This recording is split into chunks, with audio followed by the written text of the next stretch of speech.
Hey, this is Paul with the Ledger. We're in South Congaree on Main Street at Jeffcoat's Garage. We're talking with expert mechanic Bobby Jeffcoat here today. And Bobby, I want you to tell us a little bit about check engine lights. A lot of folks ride around with these lights on, but what does a check engine light really mean?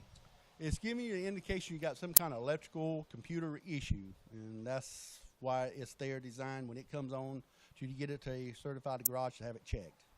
Now, I understand you're saying the computer, most cars nowadays are run by computers? Yes, sir. Really, 1985, they started mostly with a lot of computers. 1985, they started with computers on cars. From 95 and above, they went to what they call OBD2, which is a lot more sophisticated computer systems. The light comes on, it's telling you got some kind of issue.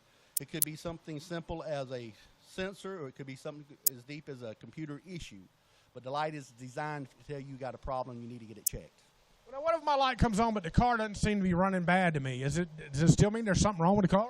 Most definitely. There's some kind of issue there. That's what the light is there for, designed to tell you when it comes on, you need to have it checked. Well, now, if the light comes on and there's a hidden issue, what kind of problems can it cause? I mean, does it change my gas mileage? Does it change the power that I have in the car? Can it do those things?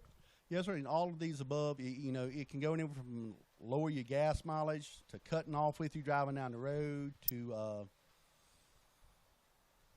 several different things. It just depends on what system is malfunctioning on your car.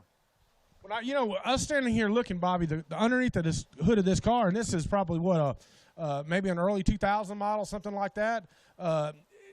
All of this is packed in here. Used to be cars didn't look like this. So a lot of this has to do with that computer-operated system in this car and controls how the car runs? Yes, sir. This is actually a 1998 Ford Explorer. It's probably up under the hood that I could actually, within about a 2-foot radius, say probably 20 different sensors on this vehicle now that's controlled by the computer. I remember back years ago, you were talking about 85 models when the computers came out. Used to they had a little computer box on the side of the firewall, and sometimes they would overheat. I've seen people stop and pour water on them, but they're a lot more sophisticated than that now. Yes, sir. That was you've seen that probably on most of Ford's. It was an ignition module in a little silver box, and like I say, you would have to pour water on them, cool them back down. You might drive it again for another 5 or 10 miles and cut off. But yeah, that's when they really started the basic computers, and now it's so sophisticated now. You got some of the new cars now that has 20 computers on them.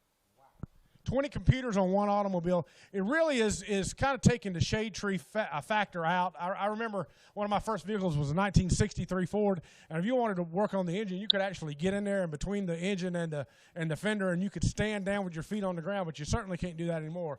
And if you don't be careful messing around with an automobile nowadays, and you don't know the computer and you can't read the computer, and you don't go to a qualified mechanic, you can actually make more of a mess than you ever had when you started. A lot of times people just start changing parts and it doesn't work out. So I understand you're ASE qualified now. That means that you've learned and passed tests in order to work on these kind of automobiles, and you have the equipment to read the computers?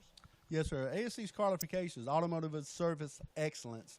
And it's basically a general test. You give you knowledge of checking your knowledge of what you know of a vehicle. Okay, so what you really need to do is find a mechanic you can trust. Here at Jeffcoat's Garage, they've been in business since the late 60s. Bobby learned from his daddy, who was well known in this community. He was a volunteer fireman, a leader in the community. Bobby grew up here in this shop and has the years of experience to know how to operate and work on cars that have these sophisticated systems in today. So come by Jeffcoat's Garage on Main Street in South Congaree. It's right across from the Dollar General. Give him a call. I'll put the number here on the bottom of the screen so that you can see it, and let him show you the ins and outs of working on the car, and let him handle your problems for you so you'll know they're done right, they're done fairly, and they're also done affordably. Now, Bobby, one thing I want to ask you before we go, I understand that y'all replace engines here. If folks don't maintain their engine and they ruin an engine, what kind of money are we talking about to completely do an engine replacement? You can really start anywhere. If you go with a rebuilt engine with a warranty on it, $2,500 and up. So you're talking about a major expense. It's much better to bring it in here when the check engine light is on, let Bobby diagnose it and tell you what's wrong, and make the repairs then, than have a $2,500 plus repair bill later on. You need to come by and see him today on Main Street in South Congaree. That's Jeffcoat's Garage. For the Ledger, this is Paul Kirby. just an old half-ton short bed Ford my uncle bought new in '64. Daddy got it right, 'cause the engine